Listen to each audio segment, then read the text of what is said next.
So I have already told you about how the Vajrayana or the Tantrayana is really a path that has the wit or the wisdom understanding little or no gap between solution and the problem.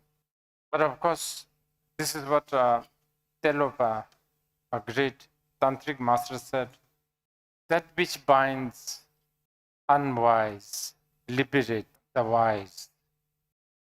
So many examples are given. Some of the examples are very colloquial. If you have water in the ear, you put more water to take out. Stuff like this. Anyway, chief among, especially in the highest Yoga Tantra, chief among all the skillful means is the Guru Yoga. Now, this has caused so much, misunderstanding throughout the centuries. First of all, we need to know Vajrayana has always been a bit of a controversy. For that matter, even Mahayana was a controversy within the larger Sharvakayana tradition. But as you know, the way we define controversy is it's very connected to how we deal with our normal habitual patterns. But the Guru Yoga, even though it is very, I would say, in the highest Yoga Tantra, it is the most important, but it has caused so many issues. Now, Buddhism has one outer obstacle. It has always had that. I think all religions do, especially Buddhism. And it's a very strange obstacle because it is an obstacle that is sort of an inconvenient necessity, and it's the culture. So culture, while it is absolutely necessary, because without a culture you cannot even speak. Language is a very big part of the culture, you know that. I mean, this already, and even in the most fundamental level, like mind. What to say in Spanish? Mind. Mente. Mente. I don't know what it means for the Spanish. I actually don't know. I'm challenging my Western friends how much is being discussed and talked and studied about mind in the history of the West. In the East, like Buddhism, it is right from the beginning, 2005, we are talking 3,000 tradition of discussing. The mind is the very big issue. Like in India, they have something like 50 to 60, 70 terms for just mind. I practice Manjushri also. And part of the Manjushri practice is chanting mantra. And the syllable of the mantra, Manjushri, is Di. Only until recently, I discovered that Di is actually a term for mind. So as you can see, this is a culture that actually chants mind, Di, Di, Di, Di, like that. So culture is important, but culture is the biggest obstacle also for Buddhism because it really hijacks all the time. So when Buddhism went to Tibet, the Tibetans have their own culture. Tibetans, they claim to have a lot of culture, but I don't know, I need to challenge my fellow Tibetans. And there's some of the, like Bhutanese. Yes, probably we all have a culture, but Tibetan music is so good. It's very like Indian, like the Western music. You have to sort of, you can study, right? Years after years. Like Bhutanese, Tibetan songs, some of it, you can just be with for about a week and then you almost can follow after a while. Okay, the problem is culture is also kind of attractive. It's also tangible, so people like things like all compounded things are impermanent. Nothing gives us total satisfaction. These things are, this wisdom, they're just abstract. People like to do something. People like to put their hands together like this. Most probably this came from India. It's a very Indian culture. And this is okay. I mean, this one, I could even give you some symbolic meaning of this, like lotus bud, offering your mind. Indians use the lotus and relate it to the mind, the nature of the mind. Lotus is born in the mud, but not stained by mud, just like that. Buddha nature is with our emotion, but it's not stained, stuff like that. But there are some really fishy culture import also. Like in the Tibetan shrines, you will find drinking water offering, washing feet water offering. Tibetans don't wash in Tibet. Indians is one of the very, treasured sort of practice to wash the guests' feet and the good, the sublime beings' feet. Sometimes they do this even today. But that's practice in Tibet. And also in the mandala offering, they have substance like elephant. There's not elephant in Tibet. It's a very Indian thing. So culture coming. Now, the Tibetans have also forced Chileans, a lot of Tibetan culture. And some of it, you probably is even liking it. It's kind of exotic, colorful, this, that. So it doesn't matter, you can have it. But you just need to know those are not necessarily Dharma. If it helps you, why not? But just know that they are not Dharma. And I think after maybe many, many years, the Western culture will also influence the Buddha Dharma. It's inevitable. And actually, if you, the Chileans, if you have your own culture that really enhances the practice of the wisdom of the Buddha, I think it's good. But most probably your culture is also very much influenced by Netflix. So most probably you will have a lot of coddling American mind. I'm teasing the Americans. In America, there's so much coddling and safety measure, insurance and guarantees. You have to have a psychiatrist and a lawyer with you all the time. Also, masu. Lot of padding, Now, Buddha Dharma and a safety measure. What is it that you want? Do you want to destroy ego? Well, then, not fundamentally, this it contradicts. I'm just telling you, you just need to know these. Now, going back to the Guru Yoga, the Guru has created so much trouble. It's not even started yet in the West. It's starting sort of a little bit here and there, the trouble, Guru trouble. Because the tantric concept of the Guru, I think as briefly mentioned yesterday, is not only a master and the guide, but it is the path. But this probably has been abused by the Tibetan lamas for centuries. Tibetan lamas have become the ruler of Tibet. They became politicians. Now, you are the guru, you are also the political leader, you have to do whatever I say. Can you see the convenience? It has really, really ruined Tibetan Buddhism quite severely. But, it's always like this, right? Every society has a similar situation, I think. But this is why I need to share you a few things. The Guru should never be taken, especially in the Tantra, Guru should never be taken as some sort of a fundamentally, essentially, Guru should never be taken as an outer sort of a dictator of your life. It is a path that you have. Ideally, after a lot of analysis, you willingly choose to have.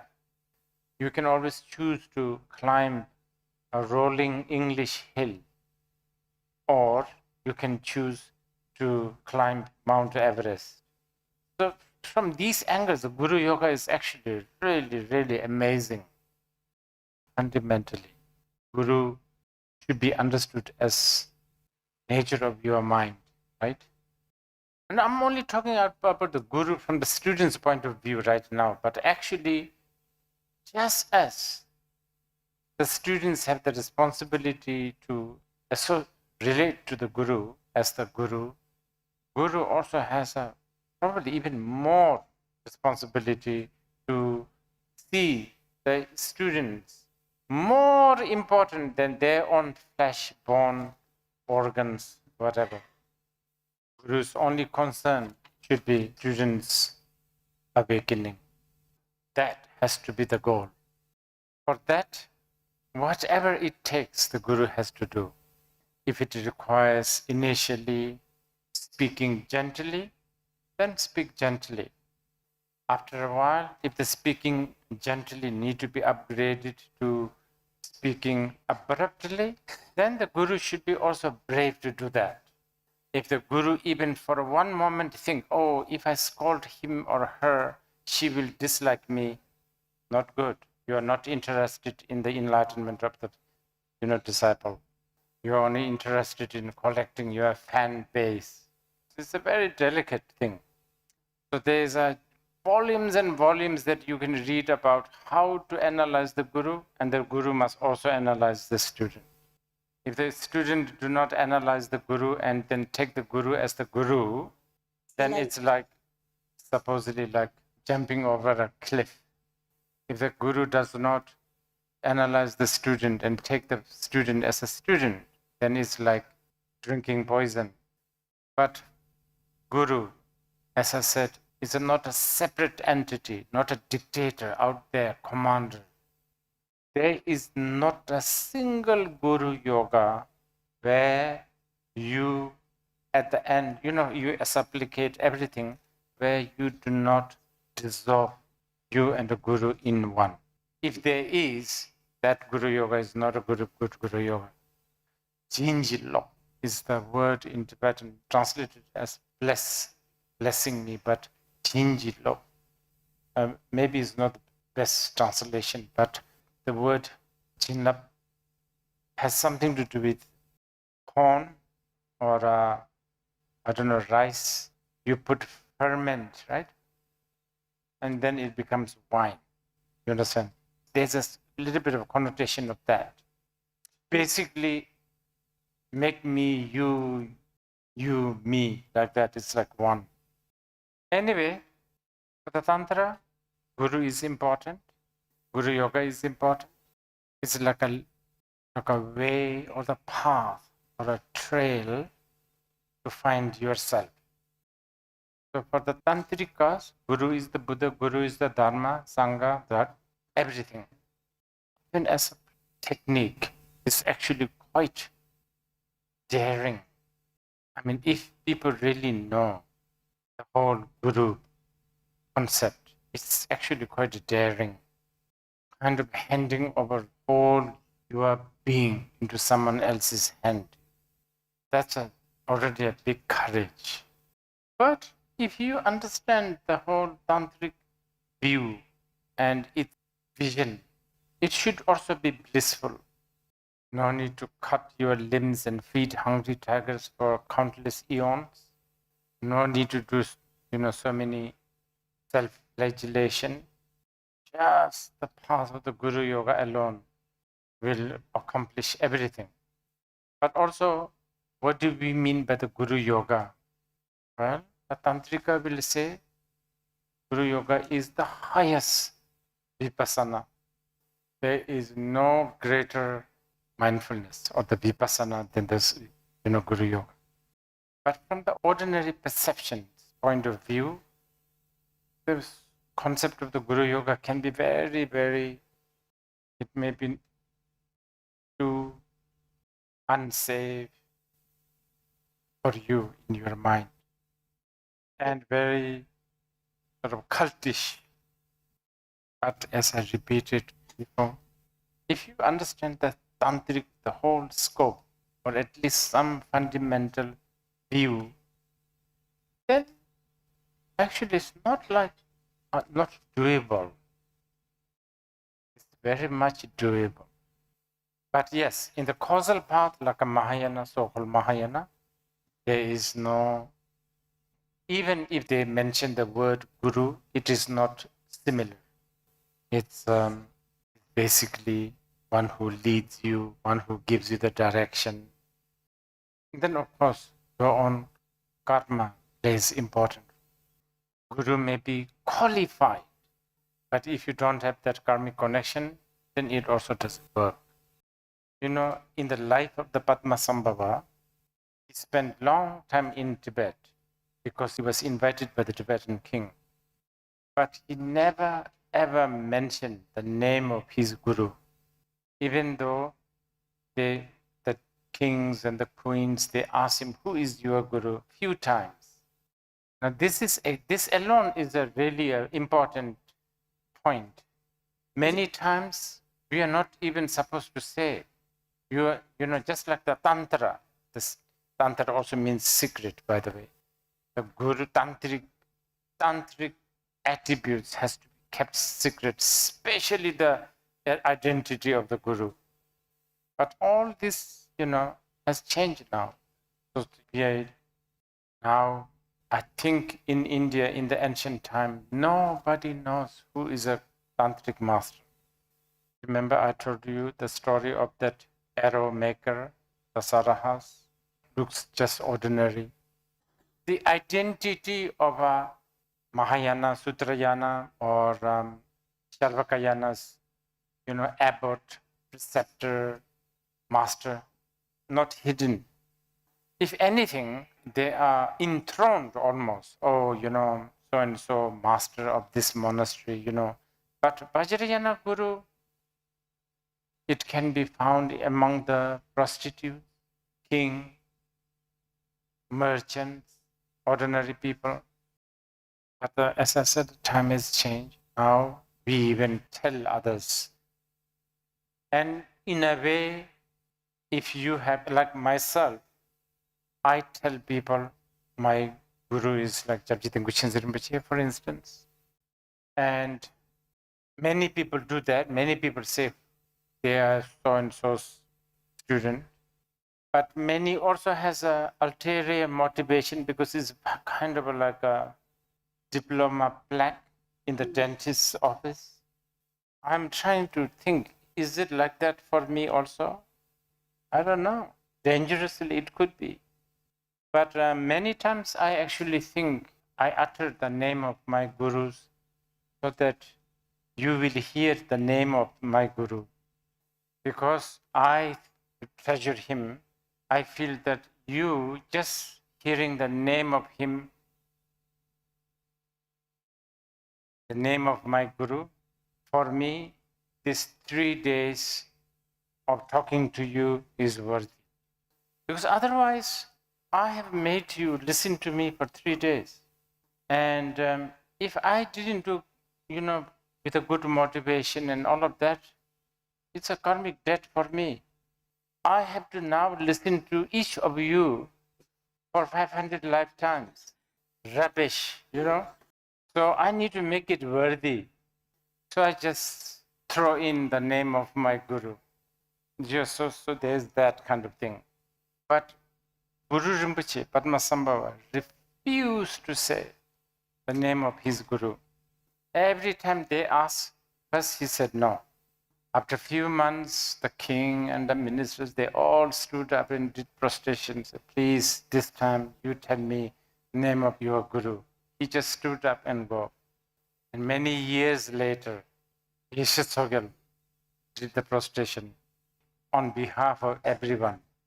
And then Guru Rinpoche said, okay, I will tell you, but not here. You all need to be also prepared. Anyway, a lot of drama, so to speak. I forgot the name. Anyway, they went to this very holy place. And then Guru Rinpoche said, okay, you guys have asked me this many times. It has never been a proper occasion to reveal my Guru's name.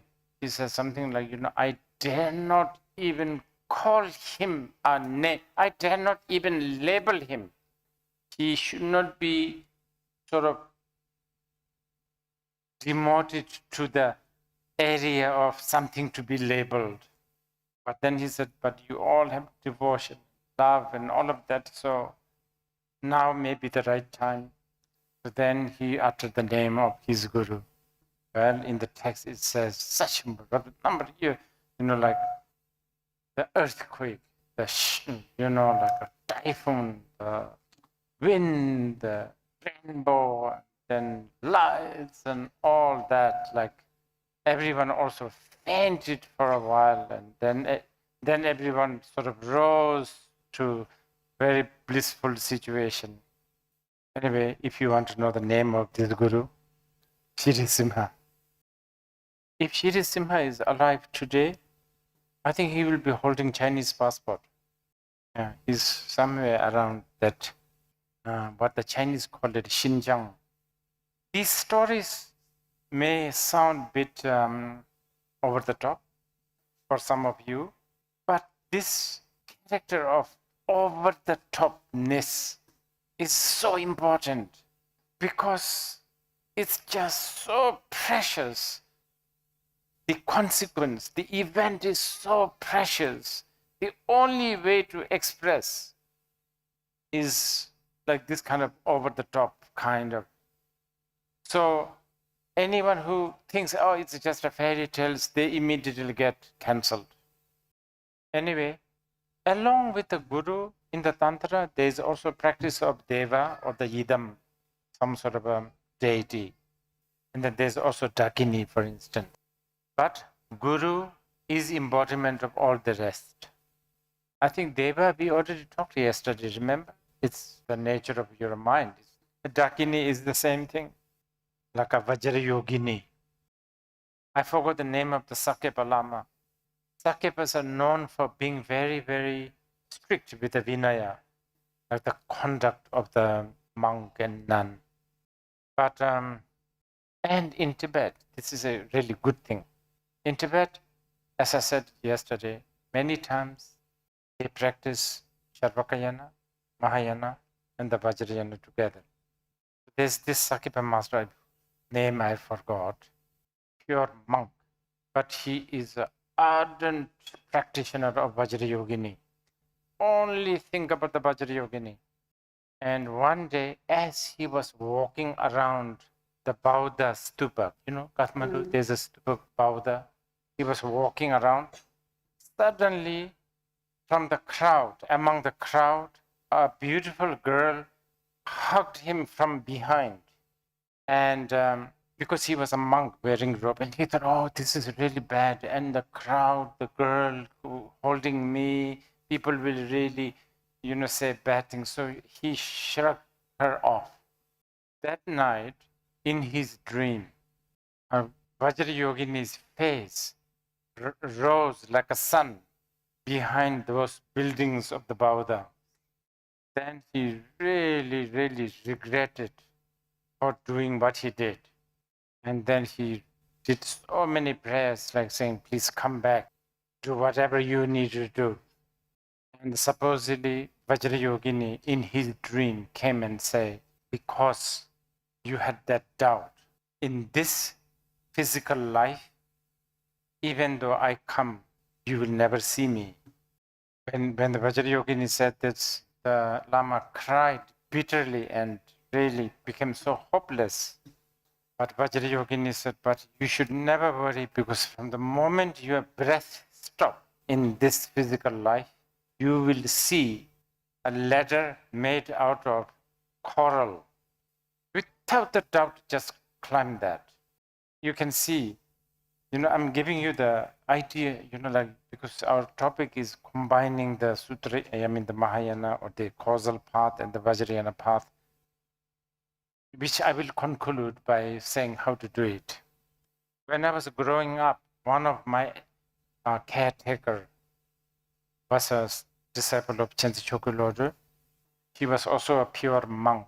In fact, he has even a responsibility. He has to preside over the monks. Sojong, it's like a practice of restoration of their vow and all that.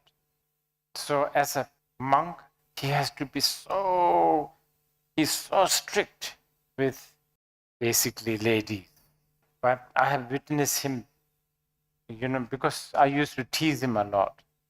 I'm always teasing somebody when they are, like they have a certain thing that they do really seriously, I guess.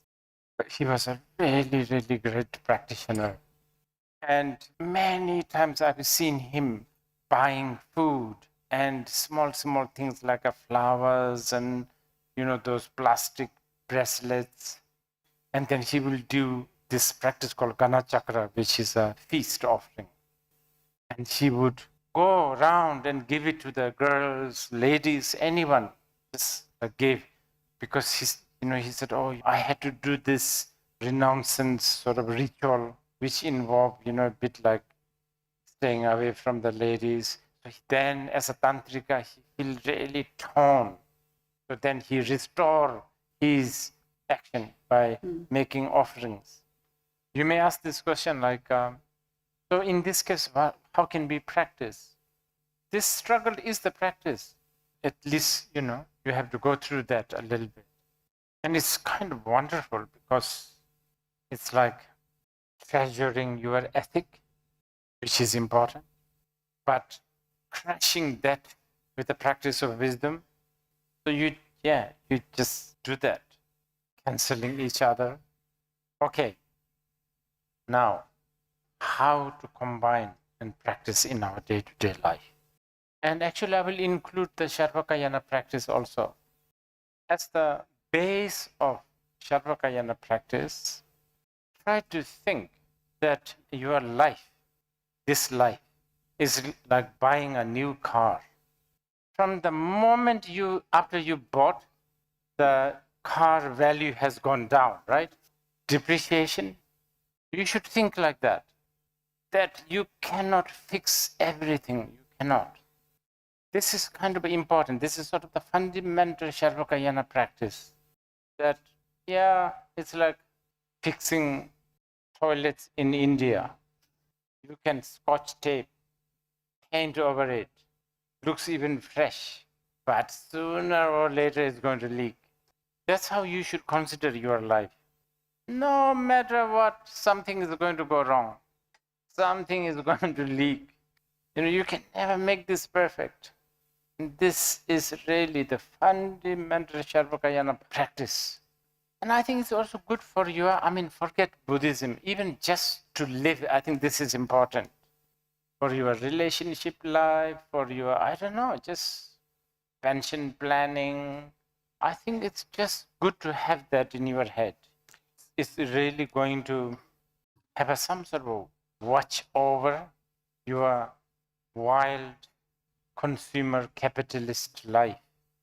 It will also help protecting environment, because the reason why the environment is in danger is because we somehow think that things can be fixed. So something is going to go wrong. And just accepting this is such a liberation. It will really make you relax.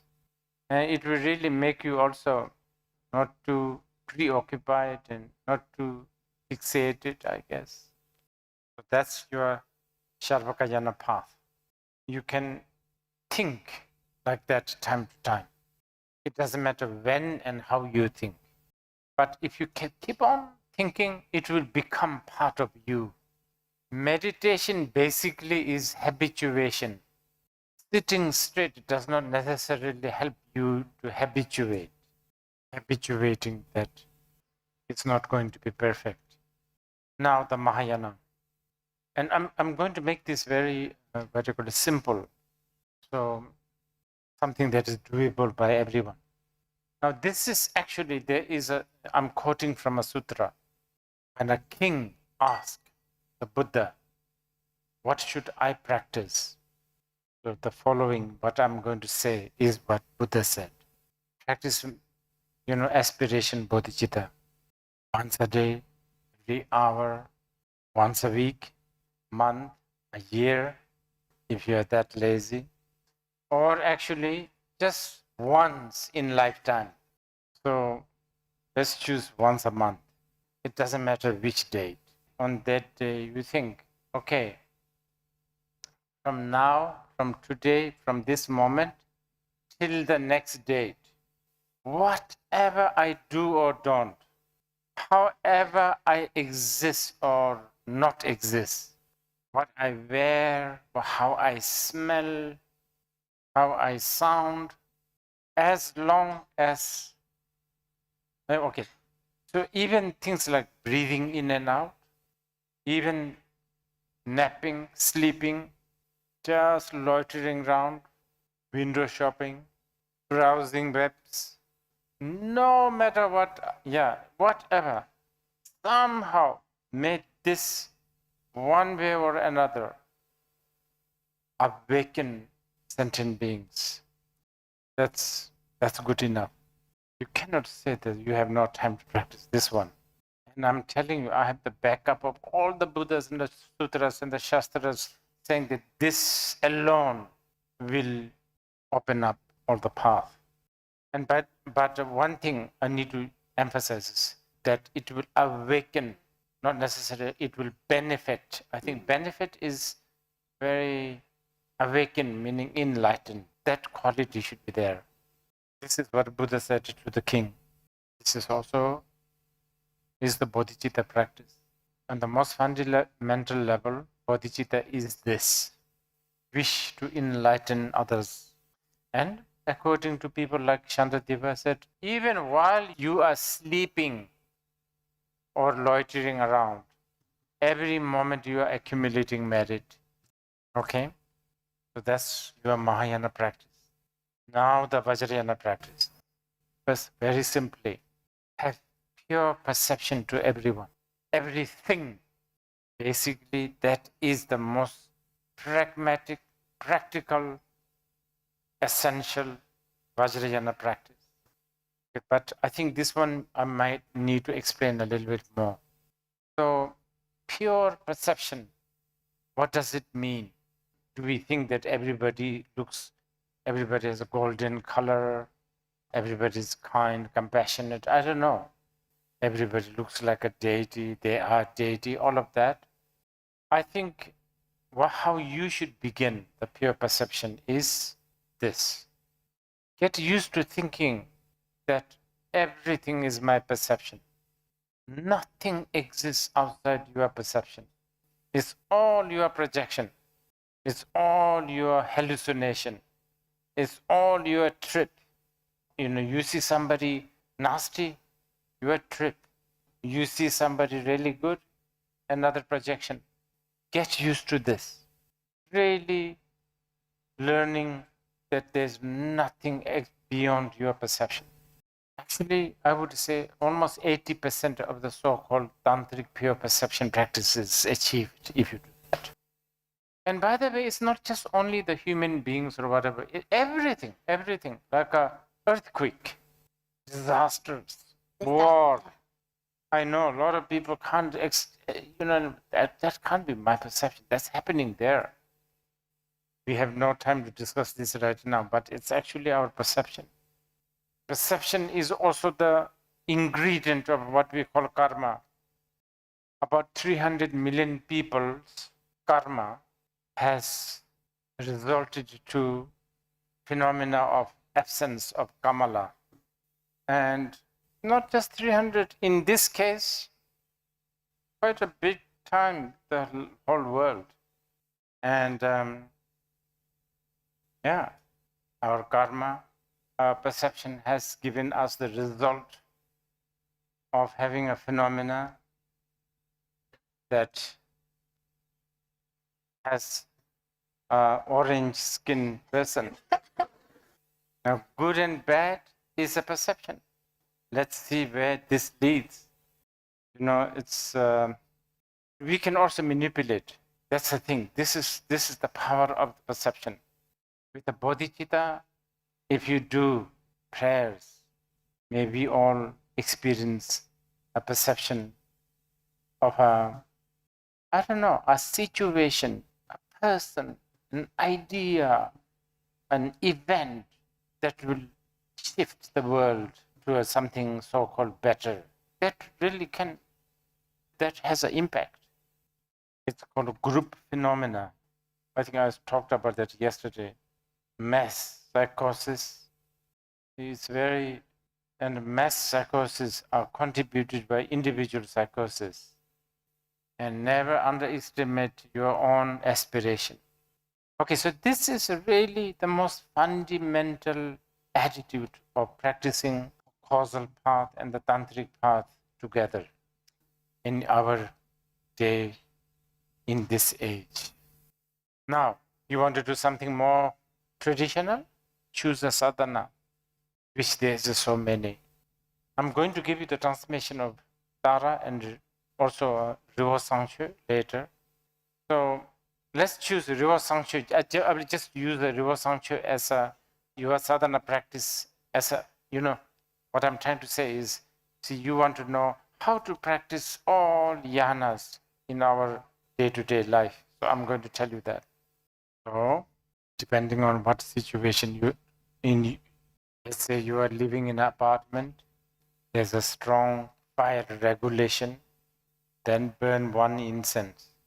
Let's say you are flying in the aeroplane. In that case, you don't even have to burn incense.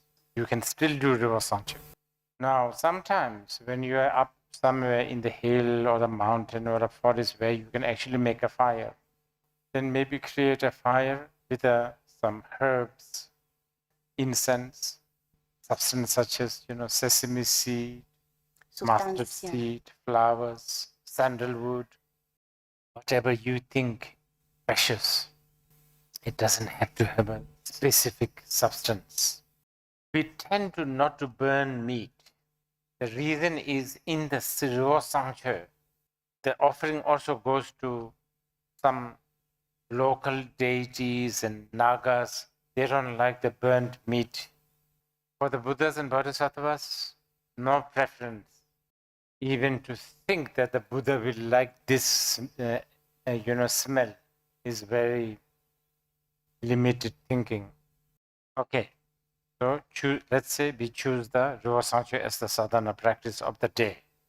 Then you can begin with, but it's in the text, everything is written there.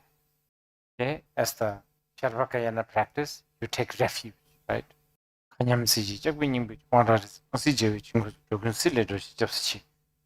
the Padmasambhava, who is the essence of all embodiment, all the object of refuge, who is the Buddha, Dharma, Sangha, Dhaka, Dakini. I take refuge from here to enlightenment. Something like that. So that is your Sarvakayana practice.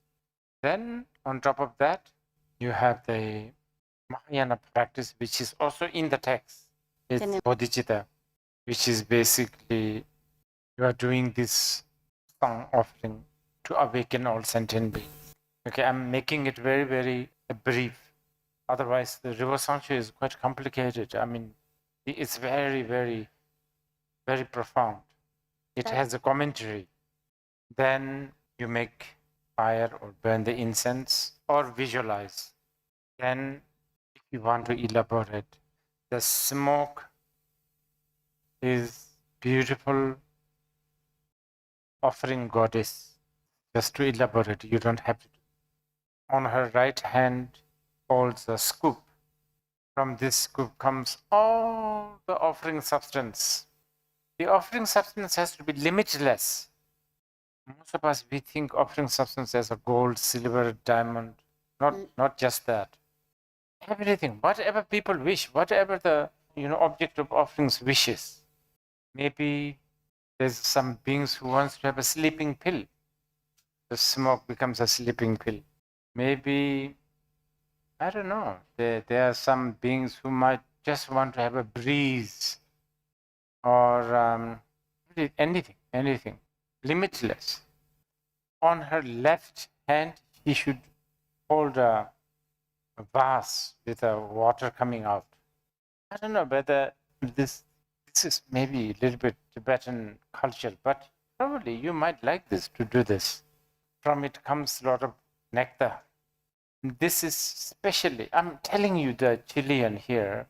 I was thinking earlier, should I tell this or not? So, but I decided to tell you this. I have no logic, just feeling. Feeling is based on Andes mountains. You know, as a Himalayan, when we grow up, the mountains always are supposedly abode of, you know, these gods and asuras and all the spirits.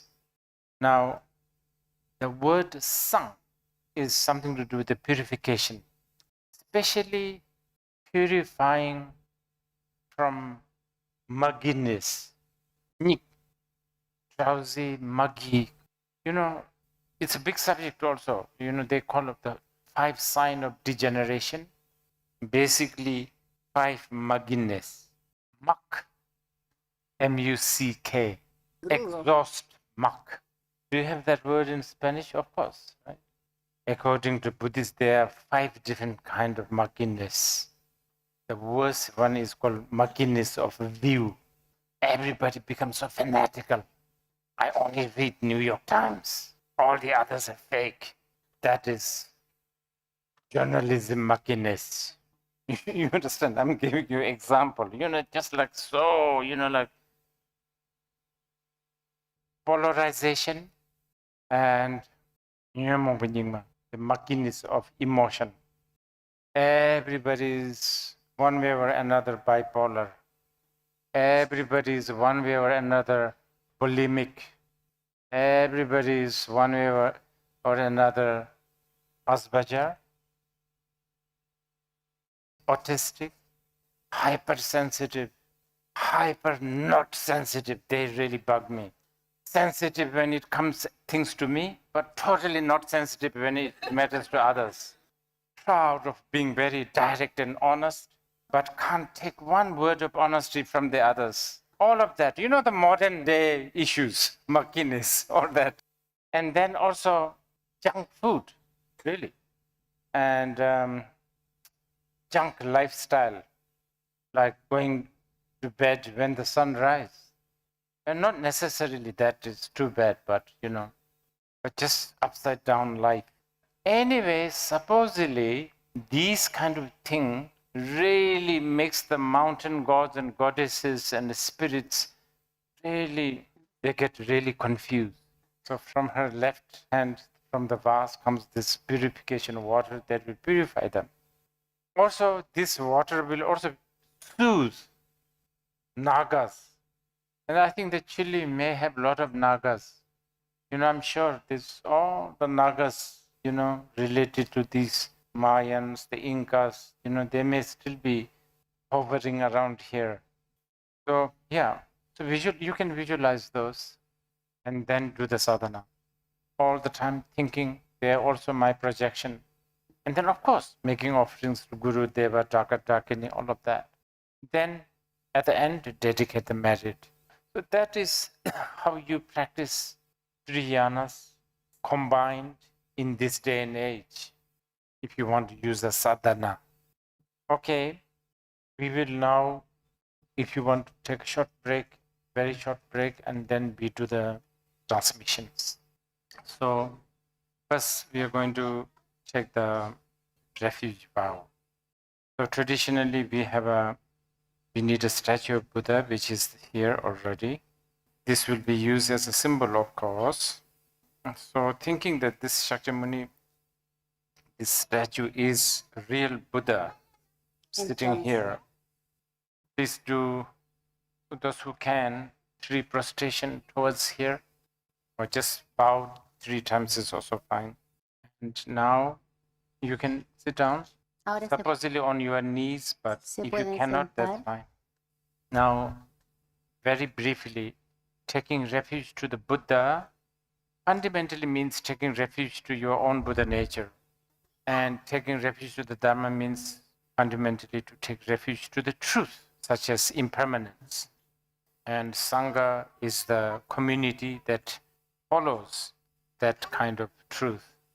But symbolically, you are taking refuge to the Buddha, as in the teacher, Dharma as the path, and the Sangha as a companion.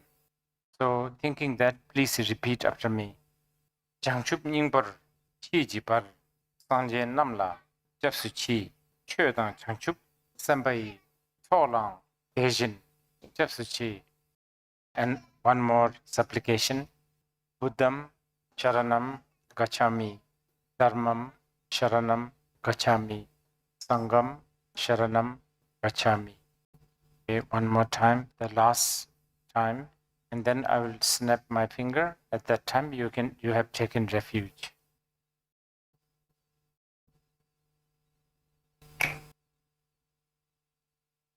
Okay, you have taken refuge vow. As somebody who has taken refuge, you have to keep in mind, you will now take the path of the non-duality. So as a precept, it doesn't make any sense to also take refuge to a path that is dualistic path. So therefore, your precept is not to take refuge to the path of the duality and the teacher that teaches you the duality, dualistic teachings, and the community that teaches you or that practices dualistic path. Okay, now that you have taken the refuge, you are vessel for taking bodhisattva vow, thinking that all the Buddhas and Bodhisattvas are in front of you, and also thinking that all sentient beings are in front of you. Generate this determination to awaken all sentient beings. Thinking that you are generating this vow, repeat this. Chitar nganji, deshe ji, chanshub tuni, jebatang, chanshub sembe, labala, eda rimijin, nebatar, ejin dola, endendu, chanshub semni, jeji shing, ejin tuni, labalang, rimbajindu, labar ji. Okay, one more time. Third time. After that, again, I will snap my finger. At that time, you have taken the bodhisattva vow.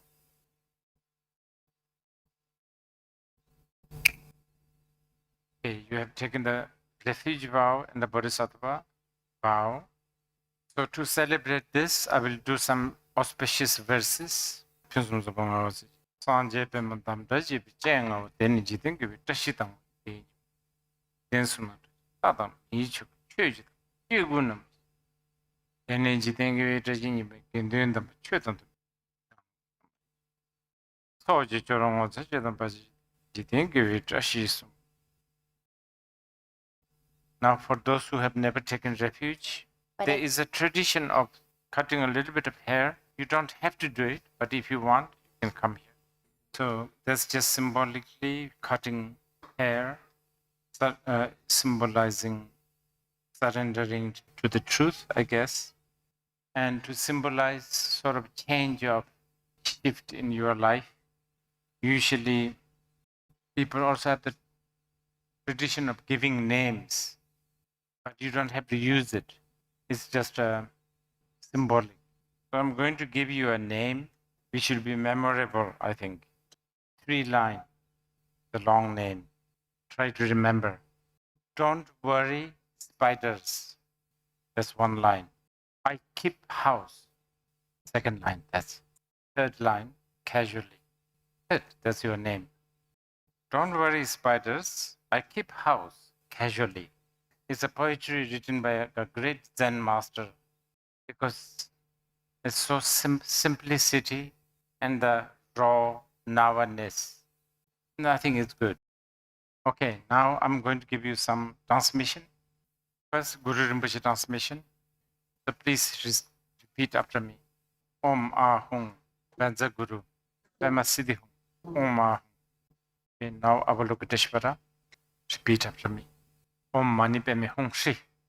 Now Aryatara. Repeat after me. Om Tare Tutare Ture Soha.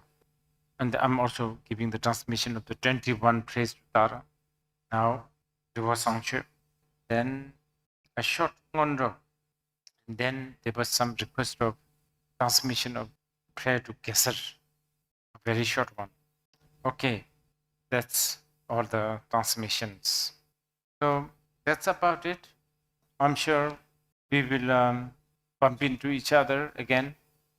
Since there's a karmic link and karmic debt we have to pay each other, I hope that especially for those who are very new, that you have at least have some sort of idea about what Buddha Dharma is through our conversation these past few days.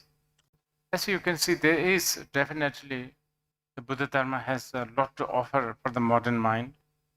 So if you see any benefit, please explore.